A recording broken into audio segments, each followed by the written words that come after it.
Dear students, Assalamu alaikum wa rahmatullahi wa barakatuh. I am Manzur Ahmad Ganai, lecturer history.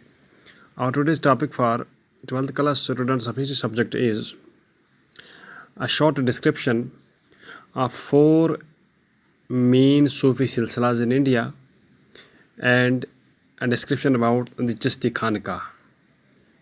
Dear students, as you know, Sufism was a religious mystic movement related to Islam, which initially got birth from the areas of Basra and Kufa in modern Iraq.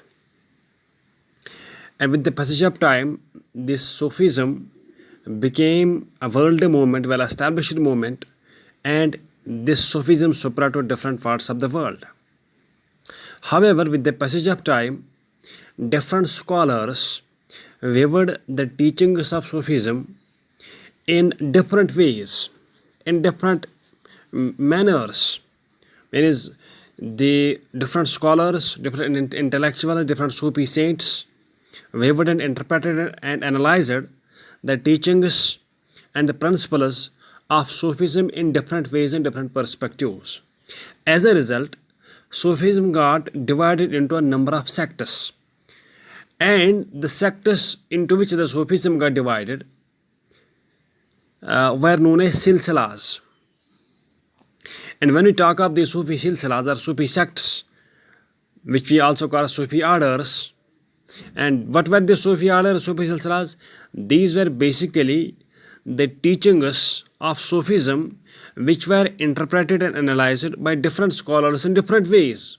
One scholar analyzed it in one way, other scholar analyzed these teachings in another way. For example, if we take, there was a Sufi silsila which said that politics is a dirty game. No one, the pious man should not participate in it. There was another silsila which believed that politics is a game in which if pious people participate in the politics, then politics will be a pious game. Similarly, some Sufi order believed that man should prefer a very poor life, very simple life, but some other Sufi order believed that if man has riches and wealth, with that riches and wealth, he can serve gods, he can serve mankind. So there were difference in analysis and interpretation of Sufi teachings. On the basis of the difference in analysis, difference in interpretation, the Sufism got divided into a number of sects, and these sects were known as silsilas. And it is believed that there were 4 main silsilas, or 4 main, we can say, orders which rose to prominence and which ultimately reached India as well with great fame. These 4 silsilas were Chishti silsila or Chishti order. Its founder was basically found in the land of Afghanistan by Abu Ishaq Shami of Chishti in Afghanistan in 10th century AD. And this Chishti silsila was founded in India by Muinuddin Chishti in 12th century AD. Similarly, Sohrawardi silsila, its founder was Sheikh Shahabuddin Sohrawardi at Baghdad, and its founder in India was Sheikh Bahuddin Zakaria Sohrawardi in 13th century AD. Similarly, third great silsila was Qadri silsila. The founder of this silsila was basically Abdul Qadir Jilani at Baghdad in 12th century AD, and the founder of Qadri silsila in India was Sayyid Muhammad Jilani in 15th century AD. Similarly, the fourth great silsila was the Naqshbandi silsila. The founder of this silsila was basically Khaja Pir Muhammad Naqsh at Bukhara, and its founder in India was Sheikh Baqi Billah in the 16th century AD. However, we understand out of these 4 main Sufi silsilas, like Chishti silsila, Sohrawardi silsila, Qadri silsila, and Naqshbandi silsila, it was mainly the Chishti silsila which rose to prominence and which became most famous Sufi silsila in India. As we know that its founder was Sheikh Muinuddin Chishti in India, and some other Sufis who were associated with Chishti silsila were Qutbuddin Bakhtiyar Kaki, Sheikh Faruddin Nizamuddin, Sheikh Nasiruddin, and several others who were the famous Sufi saints related to Chishti order.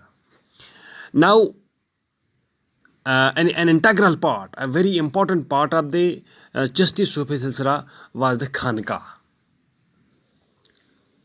Now let's talk about the features of this Chishti Khanka. Number one, Chishti Khanka is basically a big hall, was basically a big hall with several small rooms attached with the big hall.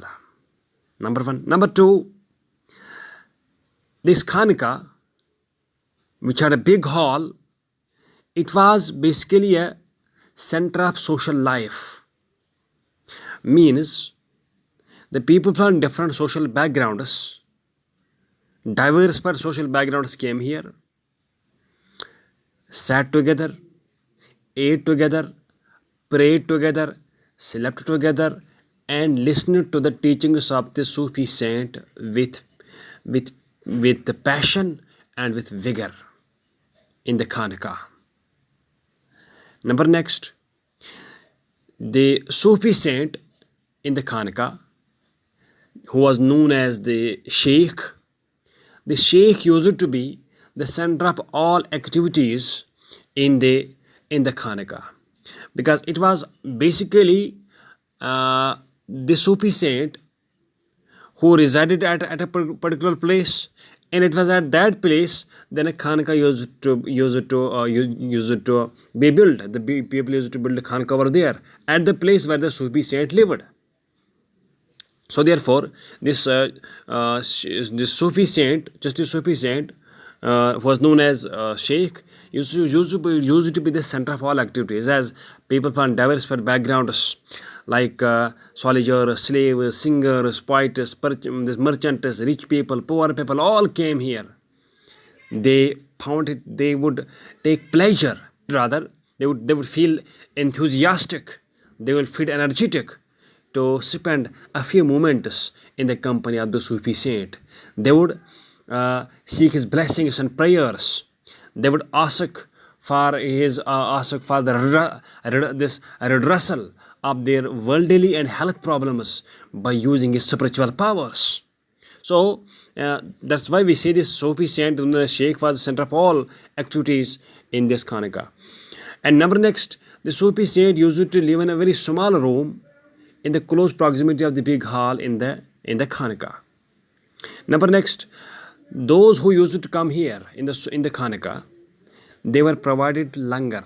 There was a provision of langar, that is free food around the clock for all the visitors who came here. Whosoever wanted to have food here, he can come. There is no fees for that langar. There is nothing to be paid by the people for that langar. Everyone could come and have food easily at this Chishti Sufi Khanka.